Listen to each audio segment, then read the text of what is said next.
Hello student, how are you? I hope all are you great and all are you doing great for your exam. And this is your last chapter or last video of the uh, exam series. After that video, I provide you one sample paper video. Then my responsibility is over. तो आपको almost नहीं सारे ही करा दिए गए हैं जो जो आपके अकॉर्डिंग सिलेबस के अकॉर्डिंग चैप्टर थे उन सब के यहाँ पे मोस्ट इम्पॉर्टेंट क्वेश्चन आंसर करा दिए गए हैं और चैप्टर के फुल डिस्कशन भी किए गए हैं।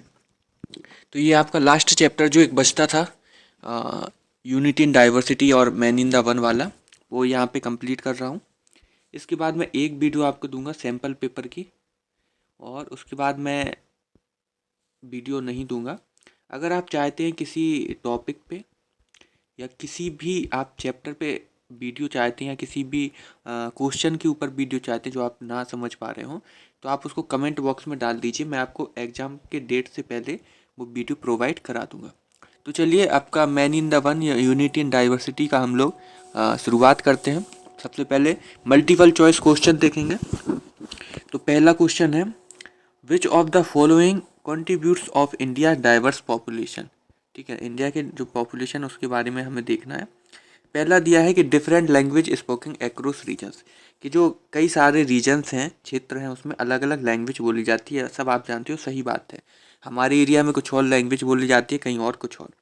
सेकंड पढ़ते हैं wide range of climates from mountains to desert. ये भी सही बात है, क्लाइमेट्स आप देखते हैं अलग अलग पाया जाता है। हमारे माउंटेन्स भी हैं और डिजर्ट भी हैं, माउंटेन से लेकर डिजर्ट तक सारी चीज़ें प्लेन्स हैं, है ना, प्लेटूज हैं। नेक्स्ट है cultural practices influenced by historical rulers. बिल्कुल, जो हिस्टोरिकल रूरल्स थे उन्होंने हमारे कल्चर को क्या किया, तो डेवलप किया। तो ये तीनों सही हैं। तीनों सही हैं तो कौन सा राइट आंसर होगा, all of the above. Next question देखिए what is net example of a cultural practice that united India, है ना, जो इंडिया को एक यूनाइटेड फॉर्म में दिखाते हैं, कौन सा एग्जाम्पल वो हो सकता है। तो देखिए importance placed on family value, बिल्कुल importance place of family value सही है। Celebration of major festival like Diwali, बिल्कुल पूरे कंट्री में आप देखते हो दिवाली का फेस्टिवल मनाया जाता है पूरे ऑल ओवर दी कंट्री। और tradition of bearing sari and dhoti, बिल्कुल साड़ी और धोती हमारे यहाँ का ट्रेडिशन वियर, मतलब जो कपड़े हैं वो हैं। तो इसका आंसर क्या होगा, ऑल ऑफ दी एबव, यानी ये सारी चीज़ें सही हैं। नेक्स्ट है विच of the following is a stable food consumed in most part of India. तो मोस्ट पार्ट है इंडिया के, मोस्टली पार्ट है उसमें कौन सी मीट खाई जाती है। तो मीट यानी मांस खाया जाता है क्या, राइस खाई जाती है, पास्ता खाई जाती है या चीज़। देखिए पास्ता और चीज़ तो हो ही नहीं सकता, तो राइस है जो मोस्ट ऑफ दी चीज रीजन है वहाँ पे राइस खाए जाते हैं, है ना। आधे से ज़्यादा इंडिया किस पे, तो राइस पे जिंदा है। नेक्स्ट देखिए how does the use of spices contribute to India's food diversity. अब देखिए it limit the variety of flavours available. तो ये तो गलत बात हो गई। It create a uniform taste across, और दिस इज नहीं, स्पाइसीज की बात हो रही है ना। It allow for a regional brightness in food preparation, हाँ ये सही बात हो गई। लास्ट भी देख ले, it discourage the use of fresh ingredient, नहीं डिस्करेज की जगह इसकरेज होता तो ये भी सही हो सकता था। इसका राइट आंसर होगा सी, है ना। ये मैं बता दूंगा, चाहे इंपॉर्टेंट आऊँगा मैं आपको मार्क कर दूंगा ये इंपॉर्टेंट है। जैसे यहाँ पे जो थर्ड वन था ना, it is important for us, ठीक है। ये जो फोर्थ है ये आपके लिए इंपॉर्टेंट इतना नहीं है। फिफ्थ देखिए what is the characteristic feature of the traditional Indian clothing. Indian clothing के बारे में पूछा गया है। आगे देखिए focus on revealing as such skin as possible, ज़्यादा से ज़्यादा स्किन दिखाई जाती है जो हमारा कल्चर है उसमें। नहीं, आजकल यही हो रहा है, आप लोग देख रहे होगे शॉर्ट जो वेस्टर्न कल्चर है उसको हम अडॉप्ट करते जा रहे हैं, ज़्यादा से ज़्यादा स्किन दिखा रहे हैं, पर जो हमारा कल्चर है उसके अकॉर्डिंग ऐसा नहीं है। तो ये जो आपका फर्स्ट हो गया ये तो हो गया गलत। Use of bright and vibrant colours and patterns, जो वाइब्रेंट कलर्स हैं उनका और जो वाइब्रेंट चमकीले कलर्स हैं उनका यूज करना चाहिए ऐसे कपड़ों का, इसको भी रखते हैं। थर्ड पर ये preference for loose and comfortable style, जो लूज कपड़े पहनने चाहिए तो इसका भी हमारे कल्चर नहीं है, ठीक है। लास्ट देखिए made entirely from synthetic material, जो सिंथेटिक मटेरियल था उससे बने कपड़े, जो मतलब ह्यूमन मेड आपका रॉ मटेरियल उससे बने पहनने चाहिए, तो नहीं, तो यही इसका सबसे राइट होता है। It is also not for most important question. Next के साथ चलते हैं। मेरा देखो, मेरी रिस्पॉन्सिबिलिटी सारे क्वेश्चन कराना, मुझे वो भी कराने हैं जो बहुत मोस्ट वेरी इंपॉर्टेंट होंगे, या फिर जो इम्पोर्टेंट होंगे, या जो फिर नॉर्मल होंगे, सारे मुझे कराने हैं। पर कौन सा बहुत इंपॉर्टेंट है, कौन सा इंपॉर्टेंट है, कौन सा इतना इंपॉर्टेंट नहीं है, वो मैं आपको मार्क कराता जाता हूँ। देखिए, how does the climate of a region influence clothing choice in India. How does the climate of the region, किसी रीजन का जो क्लाइमेट है वैसे क्लॉथिंग को चूज़ करने में, जैसे कई एरिया है जहाँ गर्मी होती तो उस हिसाब से कपड़े पहने जाते हैं, सर्दी होती तो उस हिसाब से गर्मी कपड़े पहने जाते हैं, तो क्लाइमेट पर डिफरेंस आता है। फर्स्ट ऑप्शन दिया, it has no significant impact, क्या इससे इम्पैक्ट ही नहीं पड़ता, तो ये बात तो गलत होगी, इम्पैक्ट पड़ता है, बिल्कुल पड़ता है इम्पैक्ट। नेक्स्ट देखिए, warmer region favour lighter and more breathable fabric. जो बार्मर रीजन है जहाँ पे गर्मी होती है, वहाँ पे हम लोग लाइटर जो हल्के कपड़े उनका पहनना सही समझते हैं, तो बिल्कुल सही बात है। Cooler region requires light and thin clothing year round. अब इन्होंने सेम बात बोल दी, जहाँ पे ठंड है वहाँ भी क्या लाइट कपड़े पहनने चाहिए, तो बिल्कुल नहीं, ये तो अपोजिट हो गए। All region prefer the same type of clothing, नहीं, ऐसा नहीं है कि सर्दी गर्मी बरसात सारी जगह एक से कपड़े पहने जाते हैं, तो right answer is B. Next question देखिए, what is the primary reason for celebrating a variety of festival in India. To have a more national holidays, ज़्यादा से ज़्यादा नेशनल हॉलीडेज हों, तो नहीं, ये बात नहीं होगी। नेक्स्ट क्वेश्चन, नेक्स्ट देखिए, to showcase the dominance of the particular religion, एक पर्टिकुलर रिलीजन की बात हो रही, तो ये भी नेगेटिव बात हो गई। To express the cultural heritage of the different community, बिल्कुल सबकी जो अलग अलग कम्युनिटी है उनकी जो विरासत है, हेरिटेज को बोलते हैं विरासत, जो उनकी विरासत चली आ रही है उसके अकॉर्डिंग हमें अपने फेस्टिवल्स को मनाना चाहिए, तो इसका राइट आंसर है C. What is an example on harvest festival celebrated in some part of the India. तो होली होता है, या फिर आपका पोंगल होता है, या दशहरा होता है, ईद उल फितर होता है। तो देखिए, Dussehra all over the India मनाया जाता है, Holi all over the India मनाया जाता है, ईद पूरे इंडिया में मनाई जाती है, पर पोंगल है जो एक पर्टिकुलर रीजन में मनाया जाता है, तो ये एक इंपॉर्टेंट क्वेश्चन है। आगे देखिए, what is the one of the main reason for India diversity, is the most important question जितने अभी तक हमने देखे 9 क्वेश्चंस में। तो इंडिया की जो रिच डाइवर्सिटी है उसका रीजन पूछा गया, it location at the cross roads of trade routes, पहला हो गया। सेकंड आपके में दिया इट्स वास्ट ज्योग्राफिकल फीचर्स, तो बिल्कुल ये बात आप जानते हो कि बहुत फैला हुआ हमारा क्या है, ज्योग्राफिकल रीजन्स है, ये तो आप समझ गए, सही है। अभी मैं ए को समझाता हूँ। It's long history of different rulers, बस हमारे यहाँ डिफरेंट डिफरेंट रूलर्स आए हैं, उनकी अपनी अपनी हिस्ट्री भी है, और देखिए लोकेशन वाइज भी ये ट्रेड रूट्स में आता है, तो ऑल ऑफ द अबव इसका आंसर हो गया। What is a traditional Indian garment worn by women across many regions but with variation in style and fabric। तो यहाँ पे देखिए, धोती पहनती है, साड़ी पहनती है, कुर्ता या शेरवानी, यहाँ पे बात हुई है, तो आप सब इसको जानते हैं कि हमारे यहाँ जो पहना जाता है मोस्टली वो साड़ी का यूज करती है महिलाएं। What is the main idea behind the concept of unity in diversity? It is also an important question. Everyone in India must wear the same cloth। क्या ऐसा है कि पूरे इंडिया के सारे लोग जो हैं वो सेम क्लॉथ पहने, तो नहीं, तभी हम, अच्छा इन्होंने पूछा कि कैसे मतलब पता चलेगा कि हम डाइवर्सिटी मतलब इतनी विविधताएं होने के बाद भी एक हैं, यूनिटी हम लोगों के फिर एकता है, तो सेम कपड़े पहने नहीं। आज भी हम देखते हैं हमारे साउथ इंडिया में अलग कल्चर है, नॉर्थ में अलग कल्चर है, अलग अलग कपड़े पहने जाते हैं। All Indian must eat the same food, same food खाना चाहिए, ये भी गलत बात है, सेम फूड खाएंगे तभी यूनिटी होगी क्या, नहीं। Despite differences India remain one nation, बिल्कुल इतने सारे रीजन्स है फिर भी इंडिया एक देश है, एक कंट्री है, और हम लोग एक इंडियन के तौर पे आपस में जुड़े हुए हैं, तो राष्ट्रीयता सबसे महत्वपूर्ण होती है ना, राष्ट्रीयता, देशभक्ति, तो यही इसका राइट आंसर है।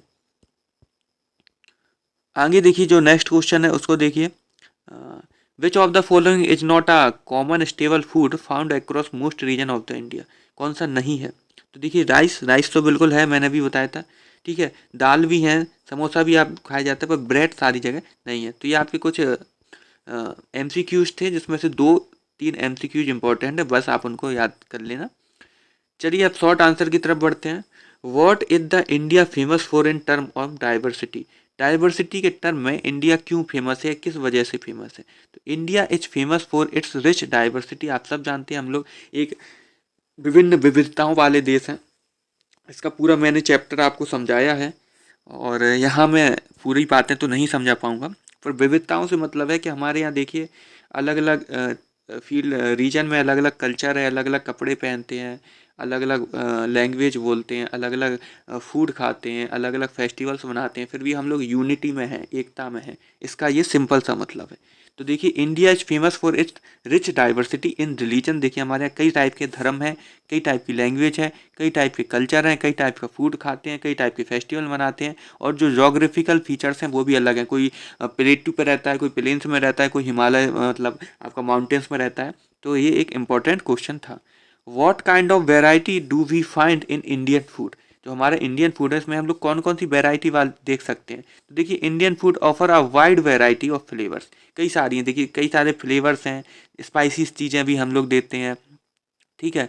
And ingredients from vegetarian curries in the south to rich butter curries in the north. अब जैसे बताया गया है एक एग्जाम्पल कि जैसे साउथ में आप जाएंगे ना तो वेजिटेरियन करी मिलेगी, जबकि आप नॉर्थ में आएंगे तो आप देखेंगे बटर करी मिलती है नॉर्थ में। There something for everyone. तो हर टाइप तरह तरह के फूड हैं, या आप अपने मन से भी इसको बना के लिख सकते हैं कहाँ कौन सा फूड है आपको बताना है। How does the stable food differ across variety region in India. देखिए, फर्स्ट क्वेश्चन इंपॉर्टेंट था, मैंने बता दिया, जहाँ इंपॉर्टेंट होगा मैं आपको जरूर बताऊंगा। तो इसका देखिए, rice is the stable food in many southern and eastern religion. जो हमारे इंडिया का सदर्न यानी साउथ वाला और ईस्ट वाला पार्ट है, वहाँ सबसे ज़्यादा राइस खाया जाता है और उगाया भी जाता है। अब ऑब्वियसली सिंपल सी बात है कि अगर कहीं सबसे ज़्यादा कंज्यूमर उसके हैं तो उगाया भी जा रहा होगा। While wheat dominates the north and west. और जो नॉर्थ और वेस्ट है वहाँ पे गेहूँ सबसे ज़्यादा खाया जाता है। तो अब गेहूँ सबसे ज़्यादा खाया जा रहा है तो उगाया भी जा रहा होगा, ठीक है। Roti, chapati and paratha are different type of the flat bread made from the wheat that are popular in various region, है ना। अब आप जानते हैं गेहूँ से हम लोग रोटी भी बनाते हैं, चपाती भी बोलते हैं कुछ लोग इसको, पराठा वगैरह भी यूज करते हैं। नेक्स्ट देखिए, what is the Indian famous forest textile. Textile मतलब कपड़े से है, कपड़ा उद्योग की हम बात हो रही, टेक्सटाइल का मतलब कपड़ों से होता है। तो देखिए, India is famous for its textile like silk. Silk के लिए इंडिया फेमस है, कॉटन के लिए फेमस है, वूल के लिए फेमस है, and we also famous for jute. These textiles come in a wide range of colours, design and weaving techniques. अलग अलग टेक्निक्स का यूज करते हैं, अलग अलग डिजाइन, अलग अलग कलर्स का यूज करके हम लोग कपड़े बनाते हैं। और आप जब 8th तक आएंगे ना तब पढ़ेंगे कि अब तो फिर भी अलग अलग कंट्रियाँ बनाने लगी, पर एक समय था जब पूरे विश्व में, पूरे वर्ल्ड में इंडिया का कपड़ा ही जाता था 40%, है ना। इसीलिए जब ब्रिटिश रूल आया तो ब्रिटिश ने सबसे पहले टेक्सटाइल जो इंडस्ट्री थी उसको अपने कंट्रोल में लिया था। चलिए आगे बढ़ते हैं टॉपिक पे। How does clothing in India different based on climate. Climate, अलग अलग क्लाइमेट के बेस पे कैसे हम लोग अलग अलग कपड़े पहनते हैं। तो देखिए, इन हॉटर रीजन, जहाँ पे हॉट रीजन है, जहाँ पे गर्मी ज़्यादा पड़ रही है, people wear lighter cloth made from cotton और सिल्क। तो वहाँ पे लोग कॉटन और सिल्क के बने हुए लाइटर जो क्लॉथ होते हैं, हल्के कपड़े पहनते हैं। और जहाँ पे कोल्डर रीजन्स हैं वहाँ पे क्या करते हैं, तो बियर वार्मर क्लॉथ, वहाँ पे गर्म कपड़े पहनते हैं, जैसे स्वेटर, जैकेट, है ना, जो कि वूल और थिकर कॉटन से बनाई जाती है, लेदर वगैरह से बनाई जाती है। What is the geographical spreads of India. तो India has a vast geographical spread. कैसे, तो from the snow capped Himalaya. कहाँ से फैला हुआ है, तो आप देखते हो ये वाला जो पार्ट आता है आपका हिमाचल प्रदेश, उत्तराखंड, यहाँ पे हिमालय है। यहाँ से लेके हम लोग नॉर्थ का जो आपका देखिए ट्रॉपिकल बीच है, और साउथ में क्या मिलती है आप देखेंगे, साउथ ये है। तो यहाँ पे देखो कोस्टल लाइन होती है, कोस्टल लाइन मतलब यहाँ पे लैंड और ओशियन का पानी मिलता है, ये होती है कोस्टल लाइन। तो यहाँ पे आप देखते हैं यहाँ पे क्या है, इंडिया के पास कोस्टल लाइन है, मतलब यहाँ पे बीचेस हैं। बीचेस आप सब जानते हो समुद्र के किनारे पे। और आप देखिए यहाँ पे हिमालय है, यहाँ पे बीचेस हैं। तो हिमालय से लेके बीचेस तक हम लोग फैले हुए हैं जोग्राफिकल। नेक्स्ट देखिए, how does the landscape of India vary from place to place. कैसे हमारा जो लैंडस्केप है आपने पढ़ा होगा, वेरी करता है फ्रॉम प्लेस टू प्लेस। जैसे आपने ज्योग्राफी वाले चैप्टर में पढ़ा था माउंटेन्स, प्लेटूज एंड प्लेन्स के बारे में, वही यहाँ पे आया है। देखिए, अलग अलग लैंडस्केप हैं of India varies from the mountains and plateaus in the north to plain desert. कुछ डिजर्ट भी पाए जाते हैं, ठीक है, कुछ कोस्टल एरिया, वो मैंने बताया कोस्टल एरिया जहाँ ओशियन और लैंड की ज़मीन जहाँ मिलते हैं, कोस्टल एरियाज भी हैं।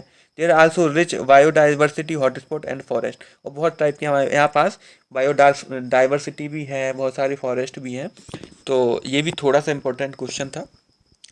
What are some ways of India so its rich diversity. What are the some base, क्या वो कुछ तरीके हैं जिससे इंडिया को हम लोग देखते हैं रिच डाइवर्सिटी शो करती है जो हमारे इंडिया के बारे में। तो India is a vast variety, vast मतलब बहुत ज़्यादा फैली हुई, Vast variety of language, religion, different kind of food, festival and the culture across different region। ये वही फर्स्ट वाला क्वेश्चन का ही सेम कॉपी है। ऐसे भी पूछा जा सकता है कि रिच डाइवर्सिटी में हम कैसे कैसे, देखिए तो अलग अलग लैंग्वेज है, अलग अलग रिलीजियन, अलग अलग फूड है, अलग अलग फेस्टिवल्स हैं, अलग अलग कल्चर है, वही चीज़ यहाँ पे बताई गई है। नेक्स्ट क्वेश्चन देखिए, how does this diversity contribute to India's richness. ठीक है ना, तो डाइवर्सिटी है इंडिया की रिचनेस में कैसे अपना कंट्रीब्यूशन देती है। तो the mix of culture bring unique tradition, festival and ways of life making India's vibrant and interesting. जो अलग अलग यहाँ के कल्चर्स हैं, अलग अलग लैंग्वेज है, अलग अलग आप देखिए फूड खाने का है, तो ये इंडिया को एक इंटरेस्टिंग प्लेस बनाती है। इसलिए आप देखेंगे बाहर से, विदेश से लोग आते हैं और यहाँ के कल्चर को महसूस करते हैं। Why is Indian food so diverse. ये भी एक इम्पॉर्टेंट क्वेश्चन है कि इंडिया के जो फूड है इतने अलग अलग क्यों हैं, कि साउथ के लोग कुछ और खाते हैं, नॉर्थ के कुछ और खाते हैं, ईस्ट के कुछ और खाते हैं। तो इसका आंसर देखिए, different region have their own cuisines based on local crops, spices and the cooking style. तो इसकी सिंपल सी बात है कि अलग अलग रीजन में अलग अलग सॉइल है, अलग अलग क्लाइमेट है, तो अलग अलग वहाँ पे क्रॉप्स उगाई जाती हैं। अब जो जहाँ पे क्रॉप्स उगाई जाती है उस हिसाब से वहाँ पे वो चीज़ कंज्यूम की जाती है, खाई जाती है। नेक्स्ट क्वेश्चन देखिए, how does this variety show case unity. Despite the differences, all Indians share a love for good food and enjoy trying dishes from the other region during festival और other celebration। अब यहाँ पे बताया गया है कि हम लोग, ठीक है हमारे यहाँ मान लो रोटी खाई जाती है, पर हम लोग भी क्या करते हैं, जो हमारे अदर रीजन है, जैसे मान लो फॉर एग्जांपल साउथ का रीजन है, वहाँ पे का फेमस कोई डिश है डोसा, फॉर एग्जांपल डोसा वहाँ की फेमस है, फेमस ही है, साउथ का ही है डोसा, डोसा वगैरह। तो हम लोग क्या करते हैं, हम लोग कभी कभी किसी स्पेशल सेलिब्रेशन पर या स्पेशल फेस्टिवल पर वहाँ की डिशेस भी बनाते हैं और वहाँ के लोग हमारी डिशेस बनाते हैं। तो ये क्या दिखाती है, यूनिटी दिखाती है। How does the clothing diversity reflect India's culture. तो इंडिया की जो क्लॉथिंग है, अलग अलग कपड़े पहनना है, पहनावा है, वो कैसे हमारे कल्चर को रिफ्लेक्ट करती है। From saris and dhotis to kurtas and lungis. तो देखिए यहाँ पे हम लोग जैसे बात करें नॉर्थ इंडिया की, अपने क्षेत्र की, तो यहाँ पे क्या पहना जाता है, आप देखते हैं मोस्टली जो मेल है वो पैंट शर्ट का यूज करते हैं, पर आप साउथ में देखेंगे तो धोती कुर्ता का यूज होता है ना, वहाँ पे धोती या लुंगी जिसको बोलते हैं वो यूज करते हैं। तो अलग अलग हो गए ना, different region have distinct tradition wear, है ना, अपने अपने रीजन का अपना अपना क्लॉथिंग स्टाइल होता है। How does this variety promote unity. How does this variety promote unity? Despite religion, clothing style, we all come together under the common thread of Indian fashion and textile। यहाँ पे भी unity की बात हुई, it is also not important question. अभी मैं last में एक बार और आपको रिकॉल कर दूंगा कौन कौन इंपॉर्टेंट है। Why does India celebrate so many festival throughout the year. ये एक इंपॉर्टेंट क्वेश्चन है। Why does India celebrate, India इतने सारे फेस्टिवल क्यों सेलिब्रेट करती है एक साल में। तो देखिए ईच रिलीजन, हर एक धर्म का और हर एक क्षेत्र का, हर एक रीजन का अपना अपना हैज इट्स ऑन फेस्टिवल, अपना अपना फेस्टिवल है, reflecting the diverse belief and tradition, अपने अपने ट्रेडिशन है, इसलिए बहुत सारे फेस्टिवल हमारे यहाँ मनाए जाते हैं। आप देखते होंगे कई आपको छुट्टियाँ ऐसी मिलती हैं जो आपकी फेस्टिवल सेलिब्रेट नहीं करते हो, पर गवर्नमेंट आपको छुट्टी देती है, क्यों, क्योंकि वो कहीं ना कहीं किसी जगह पर मनाया जा रहा होता है, किसी न किसी कम्युनिटी के द्वारा। तो ये एक इम्पॉर्टेंट क्वेश्चन था। आगे देखिए, how do these festival promote unity. और जो फेस्टिवल हम अलग अलग मना रहे हैं, ये इन सबसे हमें यूनिटी कैसे दिखती है। तो people from different background participate in each others festival. जो अलग अलग बैकग्राउंड के लोग हैं वो सभी लोगों के फेस्टिवल में घुल मिल जाते हैं। ठीक है, fostering fostering a sense of togetherness and respecting each other custom. जो अलग अलग पहनावे कॉस्ट्यूम्स हैं, जो अलग अलग आप देखिए कल्चर है, उन सबको क्या करते हैं, सपोर्ट करते हैं हम लोग, एक दूसरे के कल्चर की, एक दूसरे के रिलीजन की हम लोग रिस्पेक्ट करते हैं। How does India vast geographical expanse contribute to diversity from the snowy mountain. ये सेम क्वेश्चन वो रिपीट हुआ है कि कहाँ से लेकर हम लोग कहाँ तक हैं। How does this geographical diversity strength unity. अब सेम क्वेश्चन पूछा है कि जो जोग्राफिकल डाइवर्सिटी है, विविधताएं हैं जोग्राफी के, फिर भी हम इतने यूनिट कैसे हैं। देखिए, despite the different in the physical feature we all belong to the same land India. कैसे हैं, तो भाई एक राष्ट्र के तौर पे हम लोग जुड़े हैं, हम सब भारतीय हैं, हम सब भारत के लोग हैं। भले कोई हिमालय वाले रीजन में रह रहा हो, भले कोई गंगा ब्रह्मपुत्र प्लेन्स में रह रहा हो, भले कोई किसी प्लेटू पे रह रहा हो, पर हैं सब हम इंडियंस, और इसी के द्वारा हम सब लोग आपस में जुड़े हुए हैं। India is a land of vast diversity. Can you explain this diversity in terms of people and their background? तो India boasts a rich tapestry of people from different religion, languages, ethnicities, and cultures. This created a unique blend of tradition and costume. It is also not important question. Can you give example of how different region offer unique culinary experiences? ये आपसे पूछा जा सकता है. तो देखिए, South India is know for its rice. जैसे South India है वो किसके लिए जाना जा रहा है? राइस के लिए. कोकोनट बेस्ड डिशेज के लिए, क्योंकि वहाँ कोकोनट के पेड़ बहुत होते हैं. While Punjab offers rich and creamy curries, और जबकि पंजाब में क्रीमी करीज और लस्सी पाई जाती है. Coastal regions offer a boundary of sea food. जो कोस्टल रीजन है वहाँ सी फूड्स मिलते हैं, डिलीशियस फूड्स मिलते हैं. देखिए, similarly each state in India has आउन यूनिक कोजाइन स्पीसीज. देखिए, यहाँ पे हर एक जो स्टेट है उसका अपना अपना एक फूड है. How does the climate and the geography of a region. देखिए, हर एक क्वेश्चन जुड़ा हुआ है, सबके बस पूछने के तरीके अलग हैं. आप अगर ये समझ गए हो कि हम लोग कैसे एक हैं, इतनी बड़ी डाइवर्सिटी होने के बाद भी एक हैं. अगर आपने ये मेरे चैप्टर का फुल एक्सप्लेनेशन देखा है तो आपको ये पढ़ने की ज़रूरत ही नहीं है. आप मन से आंसर लिख देंगे अगर आपने चैप्टर पढ़ा है. और आपने चैप्टर नहीं पढ़ा तो मैं ये क्वेश्चन कितने भी पढ़ते रहूँ आपको याद नहीं होगा. इसलिए मैंने लिंक उसकी लगा दी है इसमें चैप्टर की, तो आप उस चैप्टर को देख लें जिन्होंने नहीं देखा और देखना चाहते हैं. यहाँ पे किसी को फोर्स नहीं किया है. आप देखना चाहते हैं तो एक बार देख लें. आपको ये क्वेश्चन आंसर पढ़ने की इतनी ज़रूरत नहीं पड़ेगी, क्योंकि उसमें सब बताया है कि कैसे हम लोग हर चीज़ में अलग होके भी एक हैं. ठीक है. तो यहाँ पे देखिए, people in hot humid region like a south prefer light weight cotton. देखिए, फिर वही कपड़े की बात आ गई है. ठीक है ना. तो इनको आप पढ़ सकते हैं पॉज करके.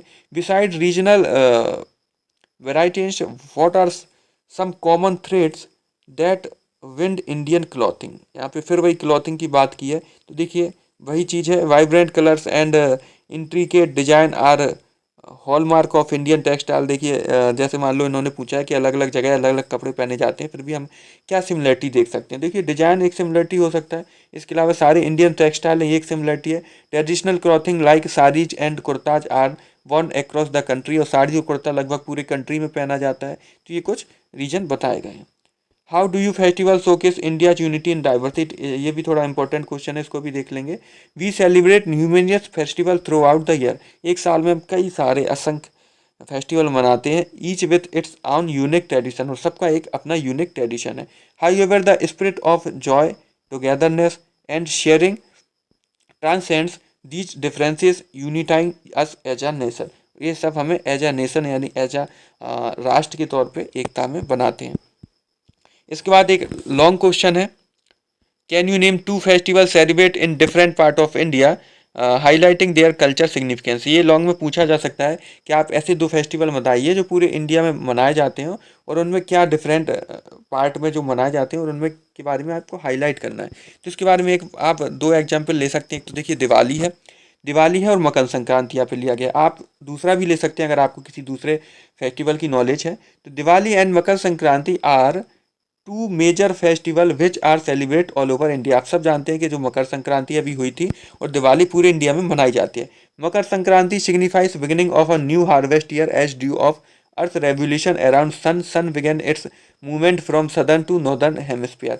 संक्रांति क्यों मनाई जाती है? जो सन है ना वो सदर्न हेमिस्फीयर से आपका नॉर्दर्न हेमिस्फीयर में आ जाता है. मतलब जो अर्थ है ना, जो अभी तक जब ये चक्कर लगाती है तो ये कहता कहाँ पे रहता है?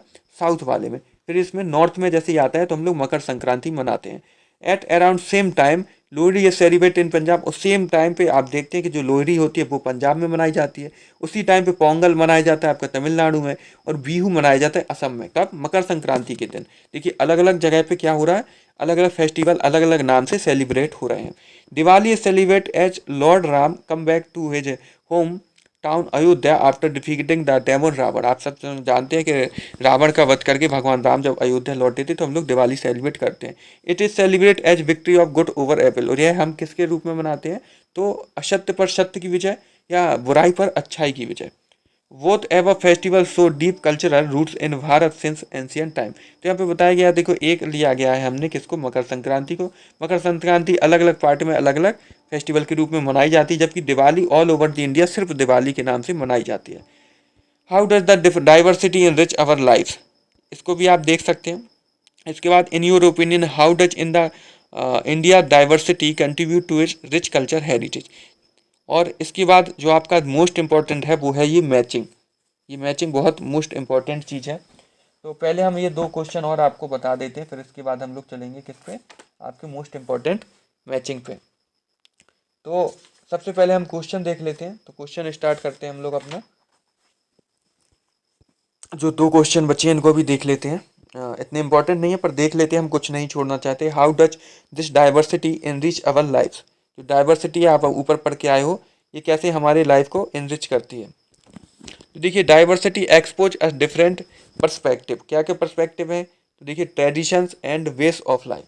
It broadens our understanding of the world and fosters a sense of appreciation for other cultures. This enriches our life by adding new experiences, flavors and celebrations. ठीक है, नेक्स्ट पढ़िए। In your opinion how does in the diversity contribute to its rich cultural heritage. इसको आप pause करके पढ़ लीजिए। और इसको मैं लास्ट को बता दूं, ये बहुत इंपॉर्टेंट है, याद रखना ये बहुत इंपॉर्टेंट है। तो सिल्क का आपको क्या होगा, ये नेचुरल फाइबर। तो सिल्क देखो होती तो नेचुरल ही है। तो सिल्क के साथ जाएंगे a luxurious fabric used for elegant clothing, है ना। सिल्क जो कपड़े हैं वो लग्जरीज में आते हैं, इसलिए ये चीज़ें बहुत महंगी भी आती हैं। तो इसका क्या होगा, ये हो गया। ओके, सेकेंड है लेदर। तो लेदर के बारे में मैं आपको बताऊं तो ये एक material used for making warm winter cloth and shoes. आप सब जानते हैं लेदर के शूज भी आते हैं और लेदर की जैकेट भी बनाई जाती है। तो इसका कौन सा हो गया, ये। इसके बाद आता है जूट। तो जूट भी देखो यहाँ नेचुरल है और ये भी नेचुरल है। पर देखिए, natural to make soft cloth, jute से सॉफ्ट क्लॉथ बनते हैं तो नहीं। आप जानते हैं सॉफ्ट क्लॉथ किससे बनते हैं, कॉटन के। कॉटन के क्लॉथ बहुत सॉफ्ट होते हैं। और जूट का ये बचा लास्ट।